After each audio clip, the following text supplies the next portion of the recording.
Hey there, good morning to you. I'm meteorologist Stefanie. We're going to talk about what we can expect heading into our 4th of July holiday. And of course, everyone's talking about the hot topic in the tropic, Hurricane Beryl. So we'll get a full update on that and what the current forecast track could look for us and our weekend forecast here in the coastal bend. But for now, let's give you this full view from the downtown studio Skycam. A gorgeous sunrise taking place officially right now at 6:38 a.m. It is a gorgeous start. We saw some pinks in the sky earlier, now a golden hour for us.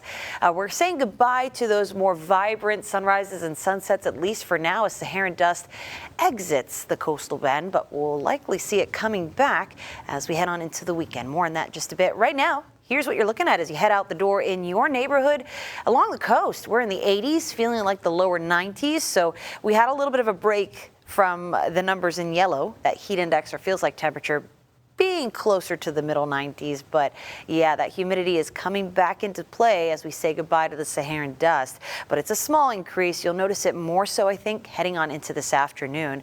As you make a way away from the coastline, some of our inland neighborhoods in the 70s. Feeling pretty true to temperature, but we've got a couple of places such as Robstown, CCIA, and Kingsville sharing the same temperature of 78 degrees and the same feels like temperature of 81 degrees.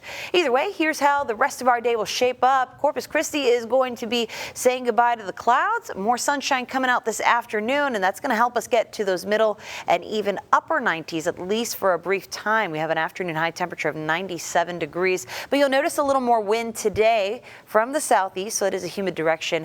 I think during the morning, 10 to 15 miles per hour heading into lunchtime. And as we head into the afternoon, we'll get closer to 20 miles per hour. We could see gusts as high as 25 miles per hour, but it's going to be for a short window this afternoon. Check it out. Generally between about 3 and 5 p.m. Then things kind of quiet down as we head on into the overnight hours, starting out on your 4th of July Thursday. So, speaking of, how's the forecast looking for the mayor's Big Bang celebration on the Bayfront? Well, temperature looks to be about 85 degrees at 9:30 p.m., but that feels like temperature will likely still keep it feeling like the middle 90s to your body. So make sure you bring some water with you to stay cool. We'll have a breeze, but it will be humid as we head on into the celebration. Skies should cooperate, though, with very few clouds out there overall. Now time for your tropical update and the latest on Beryl. When we look on satellite imagery, this storm still looking impressive across the coastal bend. So here we go. We're looking at clouds, by the way. This isn't radar or rain. This is the coldest clouds here in the center of the storm, which we could see from the darker shade of red right about there, but no defined eye on satellite right now. The storm has been slowly weakening, and the island of Hispaniola has been getting some of those feeder bands, but this thing is going to be moving very close to the island of Jamaica right here, and it is a Category 4 storm packing maximum sustained winds of 145 miles per hour. So it is a slow weakening, but it is a little weaker. It is expected to make a close pass to the south of Jamaica as a Category 4 and weaken down to a Category 2 by the time it makes a pass or an approach toward the Yucatan Peninsula. And once again, moving into the Bay of Campeche in the western Gulf of Mexico, the storm is still expected to be either a strong tropical storm or weak Category 1 hurricane. Notice this one, don't let it scare you. 75 miles per hour is only 1 mile per hour over that hurricane threshold, which begins at 74 miles per hour. So either way, here's how we think those winds will evolve as the forecast moves forward. As this emerges into the Bay of Campeche, this yellow area is weak tropical storm force winds, orange, stronger tropical storm force by Saturday midnight.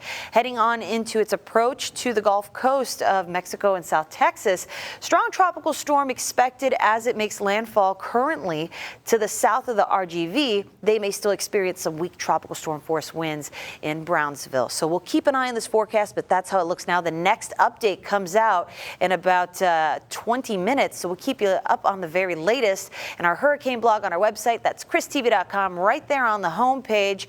And for your local forecast, we may see the Saharan dust come back into the picture for Friday. That's actually an element that is going to play into the weakening of Beryl over the weekend, so we'll continue to watch the tropics. Either way, it looks like the storm could bring us some beneficial rainfall next week.